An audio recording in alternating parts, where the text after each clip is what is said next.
అయ్యో బాబోయ్, నేను నైటీలో చాలా దరిద్రంగా ఉన్నాను కదా. చూసారా, నేను వేసుకునే ఐటమ్స్ అన్ని చూపిస్తున్నాను. ఎలా ఉన్నాను, నా లుక్ ఎలా ఉంది, బాగుందా? ఇలా అయితే ఫైనల్ గా రెడీ అయ్యాను.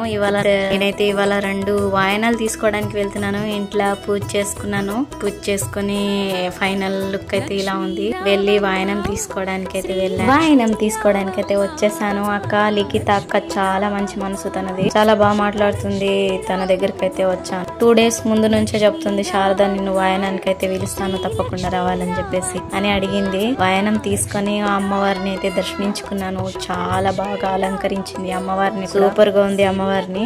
నేను కూడా దండం పెట్టుకున్నాను. తను వాయనానికి ఇచ్చినప్పుడు నాకు చాలా హ్యాపీ అనిపించింది. నిజంగా వాయనం తీసుకునే అదృష్టం కూడా ఉండాలి.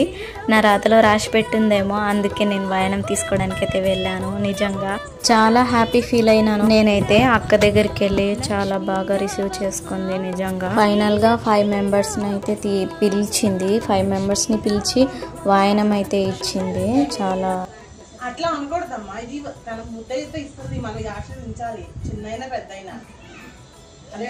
వాయనం ఇచ్చి దండం పెట్టేటప్పుడు అయితే మనమైతే లిఖితక్క బాగుండాలని ఆశీర్వదించాలి. నిజంగా ఈ పండుగ ఒక ఆడవాళ్ళకి పెట్టిండ్రేమో అనిపిస్తుంది. నిజంగా కదా, ఎంత హ్యాపీగా అనిపిస్తుంది. అందరూ ఆడవాళ్ళు కలిసి జరుపుకుంటే మహాద్భుతంగా అనిపిస్తుంది ఈ పండుగ.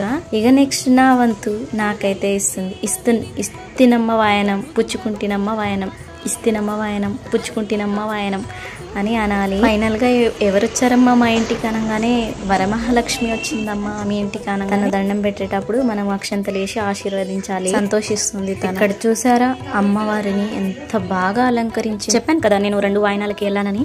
ఇది ఇంకో వాయనం. ఇక్కడ ఈ అక్క అయితే కలశం పెట్టుకోలేదు, పూజ మాత్రం చాలా బాగా చేసింది.